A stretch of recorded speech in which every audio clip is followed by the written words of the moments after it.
So I'm particularly happy that you not only birthed a son together, but you Mm-hmm. also birthed this book. And I Yeah. believe that one of my many joys is that in spite of the storm, Mm-hmm. you both are still together and still Yeah. very much in love, Yeah. even Yeah. up till now. Yeah. So thank you.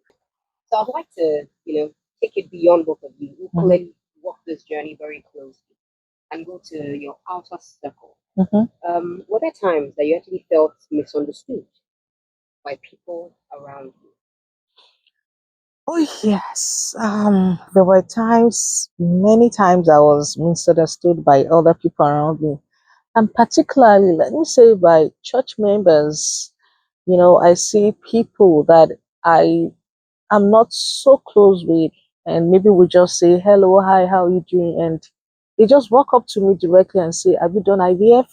Have you considered doing IVF? And I'm embarrassed, and they expect me to explain that to them. But honestly, their questions actually made me blunt, because I tell them, you don't know me. You don't know my story. You don't ask me such questions. I don't even respond. I don't answer, or I don't give them the kind of answers they want to hear. I just tell them, you don't know me. You can't ask me that questions. Now, I can remember a particular lady. I told her that the next time you ask me that question, honestly, I told her I will never talk to you again. I told her, because it was too much. If I don't tell you things, I don't think you should walk up to me and ask me such questions. I believe we should develop a level of friendship for you to be able to ask me such questions. Because I noticed that people are nosy and they just want to hear. It's not as if they even care. They just want to hear that, what have you done? And I really find it embarrassing, especially when we are not on the same level. And I would actually prefer if you could. I could remember a very good friend. No, it was even you. I could remember you sent us this set of books, Yeah. and I won't lie, that took me from A to Z. That was a turning point for me, because I'm like, okay, you talk to my husband more, but we really don't relate on that level. But I appreciated that subtle, quiet gesture, because it was a lot for me. And I went through all the series of the books, and that gave me hope. So I think I will appreciate that kind of gesture, and not just you walking up to me and asking me direct questions, especially when we're not on that comfortable level. So I would say those were times that I was misunderstood. People thought I was arrogant. Or yeah, people really thought I was. We hear people telling my husband, "Oh, your wife is not approachable," and I am. But because you ask me such questions, then I tell you, okay, I show you that I'm not approachable, because I feel those questions were embarrassing. So I hope I answered your Oh, question. thank you. Perfect. Perfect. Thank you. Okay. Shagun. Yeah. So honestly speaking, again, thank you, Bonju, for this question. And I, at times, I, I know a couple walks these paths together, but I strongly feel that most of these sort of the emotional uh, vulnerabilities, mostly, and even the physical pain, is even as for both of us. But I think the wife usually, feels a mom.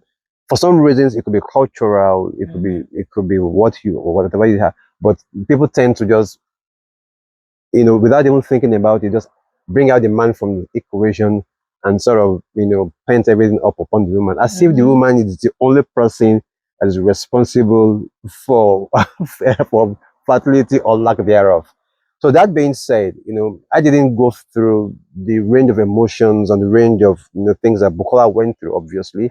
But again, um, being misunderstood, I would say, people try to get to Bukola through me. Okay, well, okay, like she said, some people think that she wasn't approachable enough, and they would try to come through me. But the good thing was they spoke in one voice. So if Bukola told you that, and you think you're going to get through to me, that you're just deceiving yourself, right? So we made sure that we at some point. Let me just give you an example. Bukola and I, we told ourselves that we have to come to a point where we are at peace with the kind of um, audience that we grant people, you know. And I think when we made that decision, helped us as a couple because at some point we become you're an auntie, you're an uncle, you're a cousin. You suggest this program is good. We just okay because this person will respect him. We will go for that program. But we told ourselves at some point it became obvious to us that we can't let these people control us. It's not every program, church, spiritual, otherwise, that because you think that these people need help. Yes, we need help, but we also have to be careful about the kind of places where we go to seek those help, right? So they mean good. And in fact, there are some people that really they are close colleagues and Shagun, I know this guy, I know this person, like thank you, but respectfully, if it's not according to our time and our schedule, we decline. And that began to give us peace, when we had that approach. So those are ways in which we told ourselves that, we're going to be sort of sorting out things like this so that people can similarly misunderstand us less. And it becomes like, okay, respectfully, we appreciate your concern. Yeah. We thank you for what you do. But as a couple, we are not available for this. And that helped us a lot. Thank you so much. Yeah. When Bukola was speaking earlier, she had said something that, to be honest, she perceived that quite a number of people who were actually asking those questions really didn't care. And so that takes me to, that saying about the fact that quite a number of times when people ask you questions, it's either because they're curious, Yeah. they're, concerned, or so there's a third C that is not, they're just trying to be cautious. Like, oh, let it be that, at least I asked. But I also know that, for a lot of people who were your friends, who knew you, it was also difficult for them.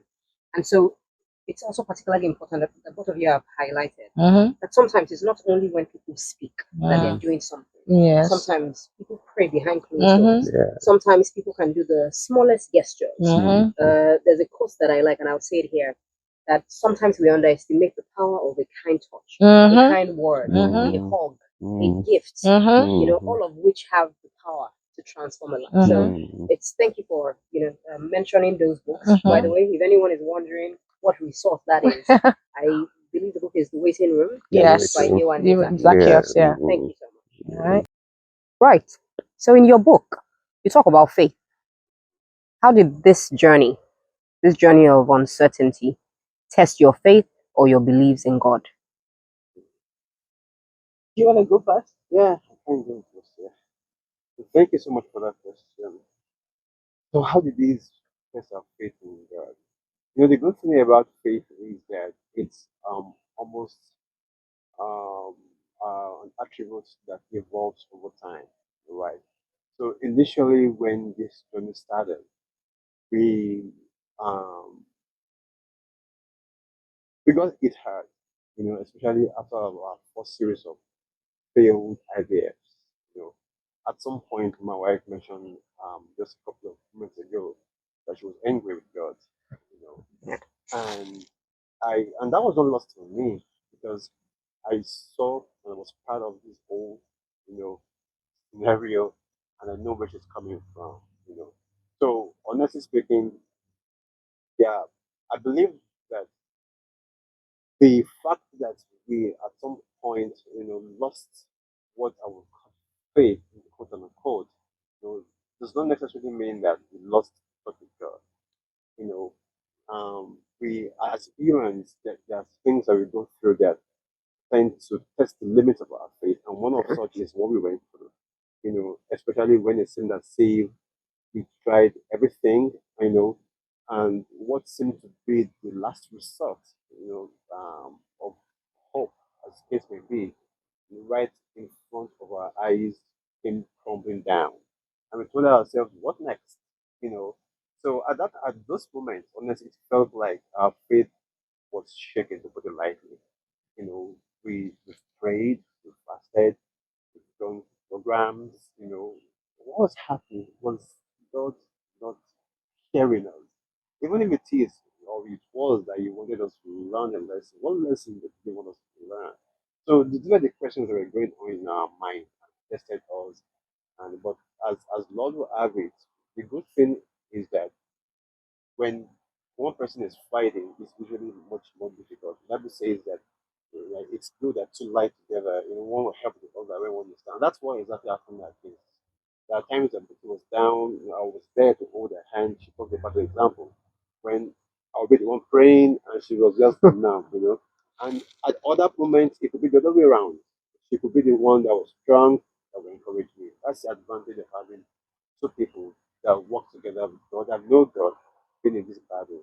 I can't imagine what it would have been like if neither of us or none of us or one of us was the one that was always holding forth.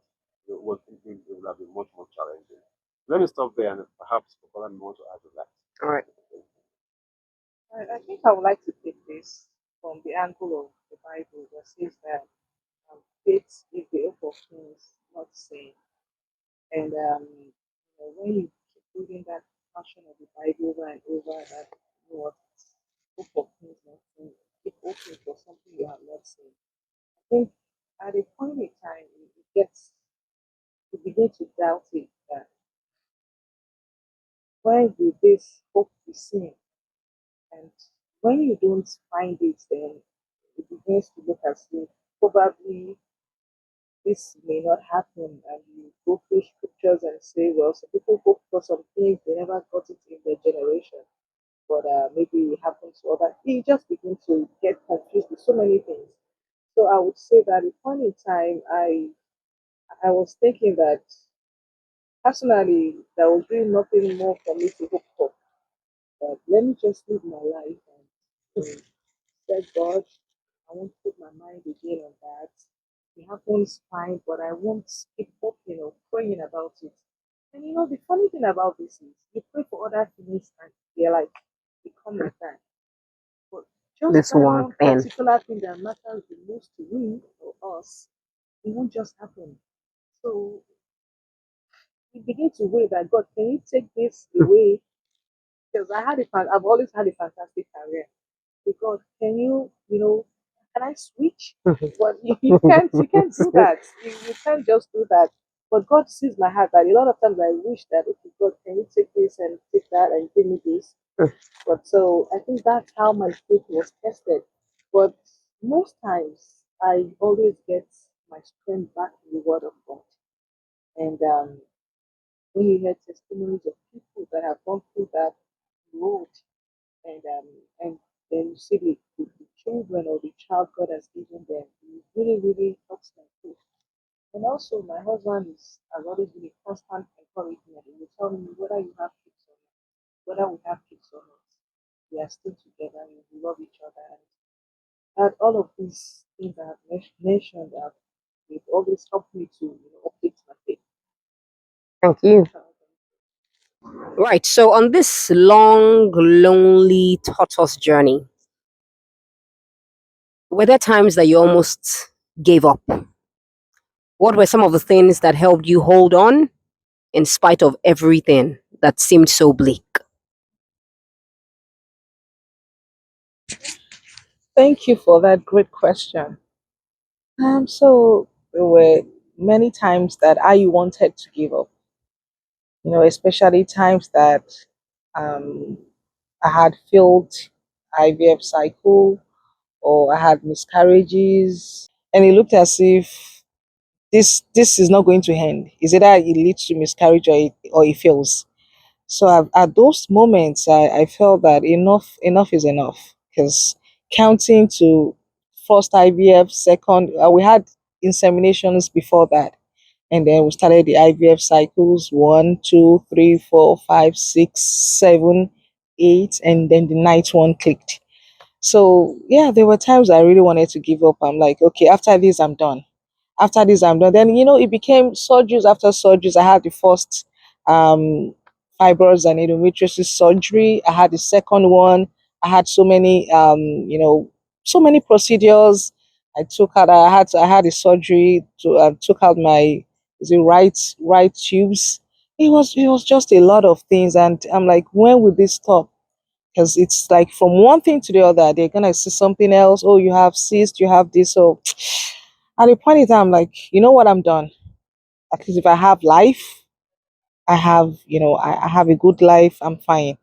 And then we thought of surrogacy too. That I think at this point, let's just do surrogacy. Let's look for a surrogate, and then we will go from there. So yes, so many times I wanted to give up, and I tell myself I'm done, I'm done. But then I visit my doctor. He says, you know what? Why are you doing this? Have you tried this? They're always telling me to try new things. And then when someone tells you to try something you've never tried before, it raises your hope. Okay, so I'm like, okay, Shagun, let's try this. We've never tried this before. So most times when I want to give up, something new comes in that, okay, let's try this. Let's do it this way. Let's do it that way. Because the last, I can remember the IVF that worked, the night one, the doctor said, she mentioned, let's do a natural cycle for you. And all this while she said, probably your body doesn't want you to, all those medications and injections we're pumping into your body. Maybe your body doesn't want them. So she suggested a natural IVF cycle, and that was it. And so yes, I'm glad we didn't give up. I'm really glad. Thank you for that question, really. Yeah. So just to add to what Bukola already said, you know, one thing that helped me all of this is I tell myself that if Bukola will bore most of the physical pain, could be ambitious or could want to, take the next step, I the least I could do was to support and to be there for her. You know, if I had my ways, I told her, at some point I felt this was so too much for any one person to bear. Injections after injections, surgeries after surgeries. Where does it stop? Where does it stop? And it got to a point I was just more concerned about the quality of life that she was going to be living. That I don't want you to, after all this said and done, all the side effects of all these medications, what does it do to your body? So those were my own concerns. Those were the things that I kept on thinking about. If I have you, honestly, I'm fine. We could always adopt, so get a surrogate to do other things. But thank God for the spirit that she has. Thank God for the spirit that, the never give up spirit. And there are times that, it feels like, oh, we just came through this IVF that failed and that is it. But she comes to Shagun, I'm thinking, because you're thinking again. But I'll be like, okay, she'll be the one to bear the pains, no? But I just feel like at that times I wish I could do more than just, maybe take some injections for a while. There are times we make such jokes that I wish I could take some of these injections for you and all of that. But we are grateful to God that in the middle of all of this, even when many times it felt like our backs were against the wall, it felt like, just to give a quick example, one of the things that you know, that drove us almost to the end of our road was concerning our frozen embryos. It got to a point where we were literally out of frozen embryos. We used to have so many that we didn't count. It got to a point that, okay, you had 40, okay, 10, okay. But when it began to get trickled down into the single units, not just single units, but single lower units, and we're like, last time we tried to stimulate Bukola that used to have like 14 at once, we hardly got one. That was when it dawned on me that we are really getting to that point of even if we think we're going, but the body is saying no, So, and those were the things that were pointing to me that this was coming to an end. Even if we wanted to, if you stimulated after all medication and we're not having eggs, then what's the point?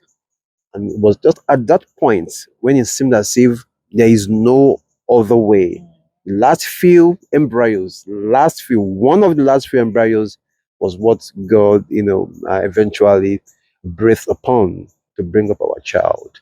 So again, if you're out there, you're on our journey, we just want to encourage you that, if God helped us not to give up, He can also help you. It's been nothing short of inspiring listening to your stories. I mean, it's one thing to read the book, but it's another thing to it's like reading a book and watching a movie. It's another thing to listen to the people who had what we call the lived experience, and take us through the moments. um Even though your son and the book are here now, the memories are still fresh in your mind. There are things that clearly you went through a significant traumatic experience, but again, like I said earlier on, I'm particularly happy that you were able to ride through the storm together. And I think that, one major thing I want viewers listening, watching to take away from this is God showed up when your backs were, up against the wall, when it looked like nothing was making sense anymore. But I also think that it's extremely important to, highlight that you also showed a lot of resilience through the years. There was chaos, there was turmoil, there was a lot of distress, but you also decided not to give up. I always say something that never let your spirit break. Even if everything else that can be replaced, an arm can be replaced, a leg can be replaced, an arm, but if your spirit breaks, you may never be able to replace it. You also, said something about being willing to open up to options. Again, it's not because you didn't believe that there was God or that God could do what he could do, but it was also good to think about the quote unquote impact of all of those medications, like you said, to her body, and perhaps start to look at other options to, you know, make that part of your lives, come alive. And so thank you for sharing your journey through the pain with us. Like I said earlier on when we started, this is the first part of a three-part series of, navigating navigating the journey. And so this is the pain. We would be with you in the second and third part to talk about the process and the progress. Thank you.